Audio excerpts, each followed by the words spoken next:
Holly began to quietly cry. Cam didn't realise how much he needed to see this, to witness her remorse. He'd only just become aware of the fact that half of him expected her to tell him she was leaving him for Dean. How would he have handled that? What would he do or say? Was she definitely not leaving him? His worst fear was losing Holly. It couldn't happen. Holly took in a deep breath and tried to pull herself together. He listened to me. He liked my ideas. We made a good team. I felt seen, Cam, and heard. I was interesting and impressive to him. That doesn't make me a criminal. No, but it does make you a person who had an affair. I never planned on this, and I didn't even fully understand it as it happened. I give you attention. I try to be with you physically all the time, and you always knock me back. I'm talking about a mental and emotional connection. Cam, you know we've drifted apart. You said it yourself at dinner. Yeah, well, I guess it makes a bit more sense now, he said bitterly. You know what?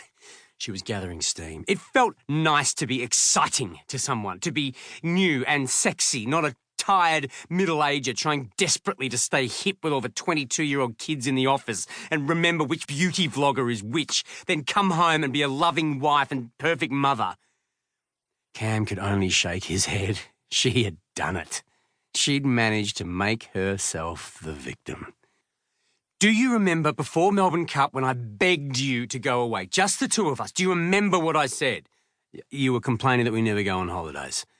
If that's what you chose to hear, that explains a lot. I actually said, I missed you. I missed us. I spent 4 years being pregnant and breastfeeding, and I finally felt like I was coming back to myself, or a new version of myself, and I was feeling good and back at the gym and felt like a functioning member of society again, and I wanted my husband to notice. Ah, there it is. I knew it was my fault. She ignored him. I asked again in December. I had that campaign in Bali, remember? You said it was too much to ask of your mum to have the boys for that long, and then when your mum offered to take the boys for the weekend in January, we could have shot off for a dirty weekend, but you said no, because you and Benny had that whiskey tasting trip. Holly put her face in her hands and stayed that way for an awkward amount of time. She just stood there, leaning against the door, covering her face for minutes and minutes. I knew what I was feeling for Dean. I could sense things changing. I was trying to stop it.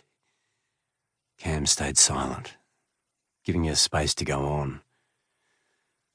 For what it's worth, I was about to end it. Why would I believe that?